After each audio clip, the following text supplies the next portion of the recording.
Highways routine వీడియోలు కాకుండా కొంచెం డిఫరెంట్గా చేసుకుందాం వీడియో అండ్ ఉన్నగా మాట్లాడుకుందాం. మనం గతంలో కొందరు వ్యక్తుల గురించి తప్పుని మాట్లాడడం, ఉప్పుని మాట్లాడడం. ఒకే వ్యక్తి వాళ్ళు చేసిన తప్పుని డిస్కస్ చేస్తాం, ఉప్పుని డిస్కస్ చేస్తాం. ఇప్పుడు నాగ చైతన్యకి సంబంధించి సమంతతో విడాకులు అయిపోయినాయి అండ్ మన శోభిత దులుబాలతో పెళ్ళైంది కదా.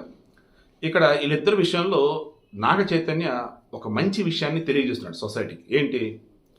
ఇదిగో మనం బయట ఎంత పెద్ద స్టార్లైనా కావచ్చు, ఎంత పెద్ద సెలబ్రిటీలైనా కావచ్చు, మిలినియర్స్ బిలినియర్స్ ఎంతైనా కావచ్చు, ఇంటికి వచ్చామా దెన్ చక్కగా ఇల్లు, ఇంట్లో గృహిణిగా ఏం పనులు చేయాలి అండ్ నేను ఇంట్లో మగవాడిగా గృహస్థ ధర్మం ఏమైనా పాటించాలి, ఇవి చూసుకుందాం అని సమంతకి చెప్పేవాడు. సమంత నాగచైతన్య పెళ్ళి అవడానికి అప్పటికే సమంత స్టార్ అసలు. బట్ నాగచైతన్య పెళ్ళి అయిన తర్వాత కొన్ని సినిమాలు, చాలా సినిమాలు నటించి మంచి హిట్లు పడ్డా, నాగచైతన్య సరైన హిట్లు పడినా పడకపోయినా ఇంట్లో మాత్రం ఆల్వేస్ చాలా చాలా ఫ్రెండ్లీగా ఉండేవాళ్ళు, సరదాగా ఉండేవాళ్ళు. వైఫ్ అండ్ హస్బెండ్ అంటే ఎలా ఉండాలి, గృహిణి ఎలా ఉండాలి, మగవాడు గృహస్థ ధర్మం ఎలా పాటించాలి అన్నీ అవే ఫాలో అయ్యేవాళ్ళట. పాజిటివ్గా మాత్రం వీడియో చేస్తున్నా.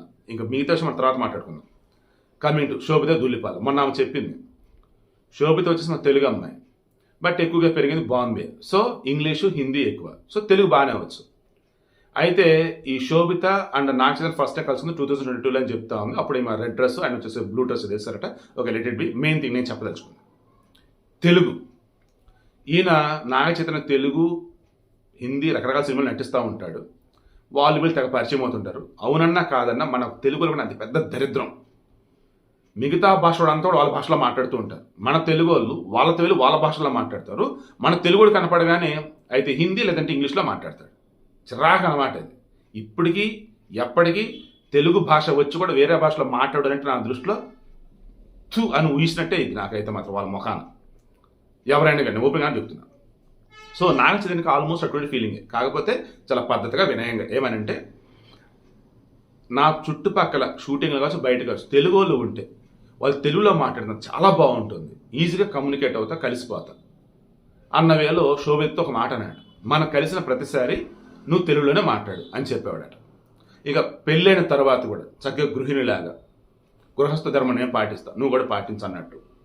అండ్ ఫ్యామిలీ అంటే బయట ఉన్నవి తీసుకొచ్చే నెత్తి రుద్దుకొట్టం కాదు, మన ఇంట్లో మనం అన్ని చక్కబెట్టుకోవాలి అన్నట్టుగా సమంతకి చెప్పిన, శోభితకి చెప్పిన విధానం ఏదైతే ఉందో, ఈవిడకి విధానం కూడా ఏదైతే ఉందో, ఈవిడ ఇచ్చే విధానం కూడా ఏదైతే ఉందో, వాళ్ళని వీళ్ళని చూసి చెడగొట్టుకోకండి మీ లైఫ్ని.